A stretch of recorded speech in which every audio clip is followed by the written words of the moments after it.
I've always loved Cartoon Network. When I was growing up, it was my favorite channel to watch. Even today, it has some good shows, like Adventure Time and Regular Show. One of the newest shows on the network, The Amazing World of Gumball, is a cute and mildly entertaining show. Not really my cup of tea, it's a little immature, but my little brother seems to like it a lot. One day, I was watching Adult Swim when I realized that I'd been up so late that I hadn't even kept track of the time. It was already 4 a.m. I don't recall ever watching as this late, so I stayed awake to see what would happen when it ended. A little bumper showed up at the bottom of the screen during a commercial break. It said that a special episode of The Amazing World of Gumball was about to come on. I was a little confused about an episode of a very popular, new show coming on this early, but I was bored and decided I would watch it, thinking it might come on later in the day so I could spoil it for my brother. Sort of mean, I know. The flashy and energetic intro theme played, although it was played a little differently than I recall. The music was a little different, and the show's logo wasn't animated. Its colors were done rather sloppily as well, almost like something a little kid would do on a doodle board or a glow board. I ignored it, assuming that it was done just for this special episode. The title of the episode was The Grieving, a sort of sad title, but I didn't really pay too much attention. It began with Gumball, the show's 12-year-old protagonist, standing alone facing a corner of his dimly lit classroom. He looked absolutely miserable, a far cry from the cheerful demeanor he usually had. There was no one else in the room, not even his best friend and adopted brother Darwin the goldfish, and the windows in the room clearly showed the night sky outside. I was really starting to get confused. Why would he be at school at night? And why was he standing in the corner all sad and alone? After about what seemed like a minute of Gumball standing somberly in the corner, the scene suddenly changed. We were in Gumball's house. Once again the scene is silent and a little disquieting. Richard, Gumball's enormous rabbit father, walks in from the kitchen. He looked even more miserable than Gumball had in the previous scene. Richard isn't wearing his usual attire. He's dressed in a fancy black suit, a little uncharacteristic of him, as he's usually a slob. He sighs and slumps down onto the sofa and starts sobbing intensely, sounding like someone who had just lost something important. I was starting to get a little creeped out. Where was the silly, fun cartoon that I usually looked forward to watching with my younger brother? This was something completely different. I was beginning to think that this might have been something the creators did as an experiment or something, a test of the animation or sound perhaps. Though, it couldn't have been, aside from the opening theme, which was still different from the final shows. The episode had been much quieter than it usually was, only subtle sounds and very little music, and the animation was not anything to write home about either. It was done a bit like an amateur Flash on Newgrounds. The character designs were somewhat sloppy and rushed looking, and the real-life backgrounds used for the show looked different. As confused and somewhat frightened as I was, for some reason, I kept watching it. Poor Richard was still sobbing on the sofa, as the front door opened suddenly, making me jump a bit at such a loud noise, and Gumball's mother Nicole, a blue cat like him, stepped in. Like Richard, she wasn't wearing her usual outfit. For some reason, she was in a black dress and was wearing a pretty black hat to match. Nicole sat down on the couch to comfort her husband, although she was looking a bit saddened herself. By this point Richard's crying had began to get more pained and miserable sounding. This wasn't the normal cartoon crying on the show. This was realistic and almost depressing crying. I almost felt like sobbing myself. Finally, after what seemed like hours, the sad scene at their home ended as it shifted back to the school. We weren't in Gumball's classroom this time. We were in Principal Brown's office. Nicole and Richard were there, in their usual clothes, looking more normal and happy than they had before, but still slightly worried. Principal Brown, however, looked extremely sad. He quietly and somberly informed them that their children, Anais and Darwin, were not present after lunch earlier that day. They hadn't been seen at all the rest of the day. Nicole was instantly furious at him. She began spouting various insults and calls at him that I don't think would have made it on a more mature program like Regular Show. I was laughing at this, because it seemed sort of funny for Nicole to flip out in this manner and start swearing like a sailor in a G-rated cartoon, but my outlook soon changed when Principal Brown told her something else after she finally had quieted down. His eyes began to tear up as he informed them that they eventually were found, but they had not been found alive. He then went into graphic and nearly nauseating detail describing how their bodies were found, their parents sitting in utter shock. I could hardly believe what was happening. How could such a cheery and fun kids show be taking such a dark and twisted turn? I was considering turning the television off, but I was too scared to be left in the dark by now, nearly frozen by fear and disturbed intensely at the terrible things that he was saying. Another flashback, the scene was earlier that day, and the animation in this scene was even worse than earlier. I don't remember it very clearly, but I think he began his recollection by saying that the school had called the police department when they first turned up missing, believing that the kids had simply ran off and decided to skip school. They said it was very uncharacteristic of both Darwin and Anais to go skipping school like delinquents. Darwin was a little naive and a bit ditzy, but he was a good kid and wouldn't have even dreamed of doing something like that, and Anais was even less likely to run away. She was a straight-A student, despite being only 4, which also troubled the police, seeing as a defenseless 4-year-old little girl was missing as well as an older boy. The school had been thoroughly checked, so the police started to search the heavily wooded area outside of the school. It took little time for the police to discover the horrifying fate of Anais. In a small clearing outside of the school, Anais's head was found in a small box. You likely would have expected something like that to be shown in the show's cutesy art style, but it was nothing like that at all. Realistic blood covered the box, inside and out, while Anais's head was done in the normal style, but was drenched in blood and some other fluids, not all of them hers apparently. There was a note in the box, seemingly written in her blood. It was never stated during the episode what exactly was written on the note, but it apparently led to the rest of her remains and Darwin's heavily mutilated corpse. What I remember most about this scene was how out of place it seemed. All the blood and gore from Darwin and Anais's slaughtered and dismembered remains was done in a very realistic and disturbing way. It looked like the scene had been taken from a crime scene photograph done by a professional, not something from a cartoon.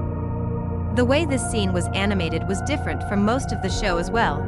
You may know that the characters from this series are done in vastly differing animation styles, from flash animation to CGI, and I think that there's even a character done by someone putting their chin upside down to make a face. This particular scene wasn't like anything I had ever seen on the show before. Every little detail on Darwin's face was clearly illustrated. He looked a little like a zombie. His face was very pale and his eyes had been gouged out by someone. Anais fared no better, or what was left of her anyway. She was naked and her stomach had been slit open.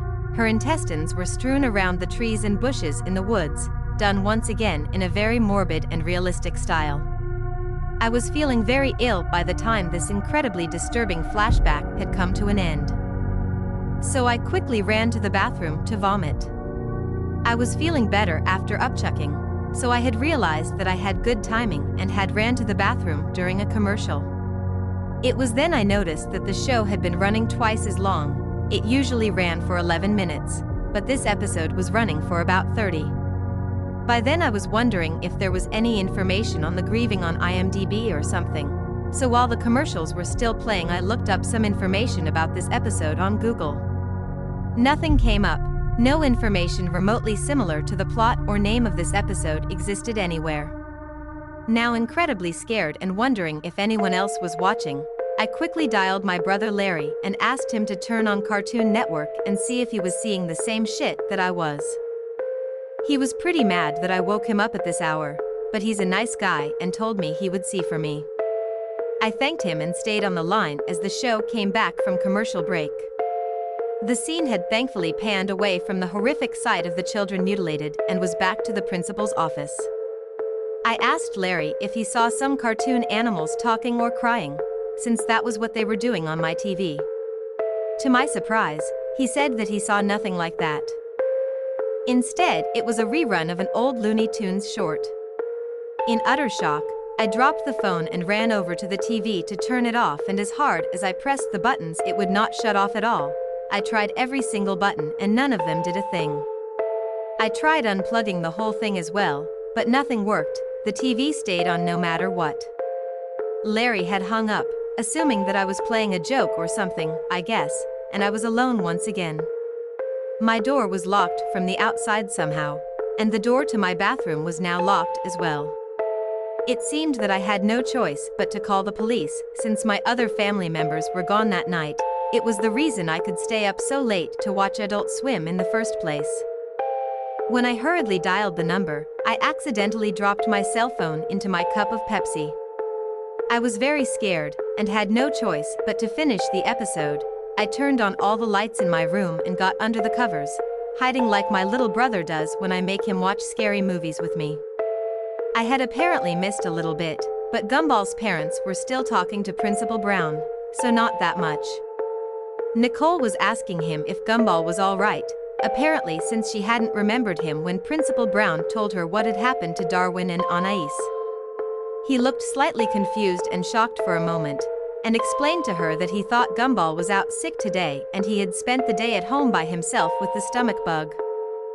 Nicole screamed and wailed, while Richard quietly told him, in a very out-of-character voice, that they thought Gumball had got on the bus this morning, but it didn't seem that way.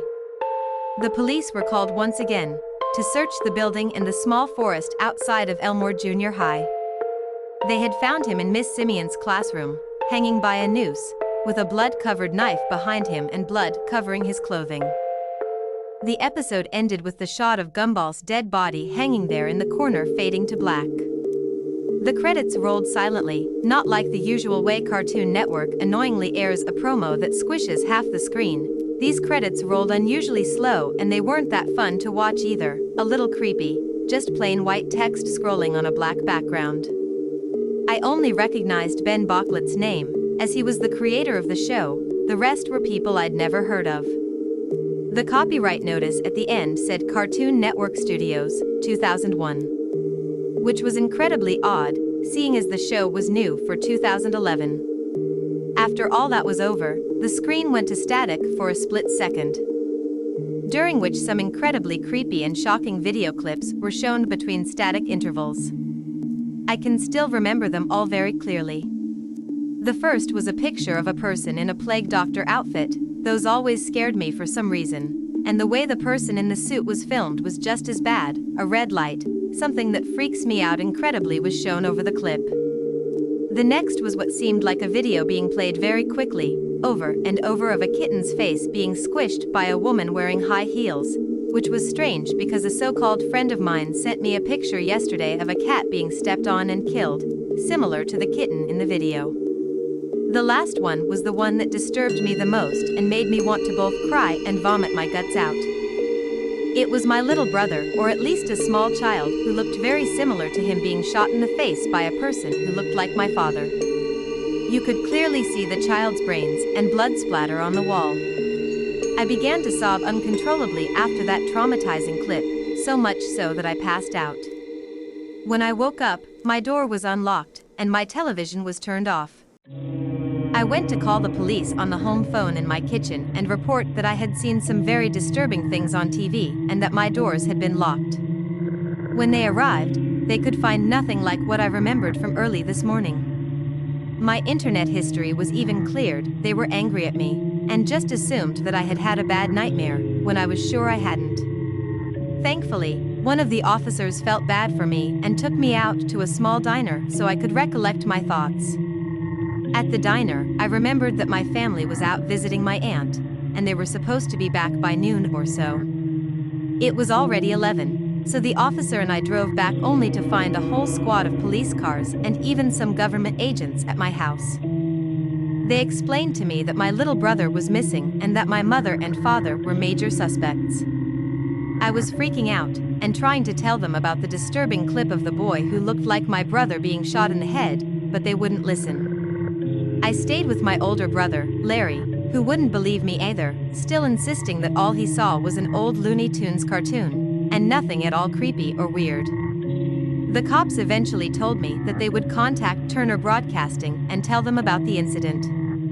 A representative of Turner Broadcasting came to my cousin's house to talk to me in private about what I had seen and experienced that night. He was very kind. But it all seemed a little like some sort of front. After I could tell him all I remembered, he agreed to play back that day's programming from when the incident with the disturbing Gumball episode had occurred. To my shock, all that was airing at that time was an old Looney Tunes short, nothing more, nothing less. I hysterically sobbed and moaned that what I had experienced and seen was completely real, but no one listened. Eventually, I discovered that Ben Bocklett had a Twitter account. So I sent a message about the episode, and this was the reply I got. One thing, how in the heck did you find that? I never, ever, ever thought I would think about that old shame again. Don't tell anyone this, Sarah, but the amazing world of Gumball goes back further than you know. I used to have a really boring job as a teen, and I sketched little drawings of the Wattersons and friends. The episode you saw was never supposed to be seen by anyone but me and a few friends of mine. It was a very, very awful thing to do, but we made the episode as a joke. A guy from my old job, who everyone hated, had lost a child to a crazed serial killer, who is apparently still out there somewhere. Anyway, we made it so we could make fun of how he came into work usually crying like a fool, which is why you saw Mr. and Mrs. Watterson cry so much in the episode. I know, I am deeply sorry for what I did, which is why I tried to bury that stupid thing years ago. Literally, I went out into the countryside with my mates and dug a hole and buried it. What I don't get though, is how you describe the blood and guts and stuff. We didn't have any scene with Darwin and Anaisa's bodies being found. All that happens in the episode is the parents are informed of the kids being found dead and them crying like crazy. We didn't even draw anything in the episode like that, at all. We're not that sick. Now, this is my theory: the lunatic who killed the man's child found the tape we buried, watched it, and heavily edited it. Then, he hijacked the local TV station near you, somehow, and got the episode to air on your local Cartoon Network station. Now, why your brother couldn't see it, I have no idea. Why it seems you're the only one who saw it, I have no idea either. Sorry, but I just don't know.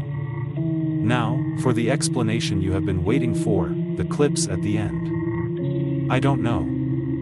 I don't. I'm deeply sorry, from the bottom of my heart, but I don't know why those clips were aired, I just don't. I am sorry, I really am, but me and my mates are just the ones who made those scenes with Richard and Nicole crying, that's it. I'm so sorry, Sarah, I'm so deeply sorry. Best wishes, Ben Bocklett and everyone involved with the Grieving.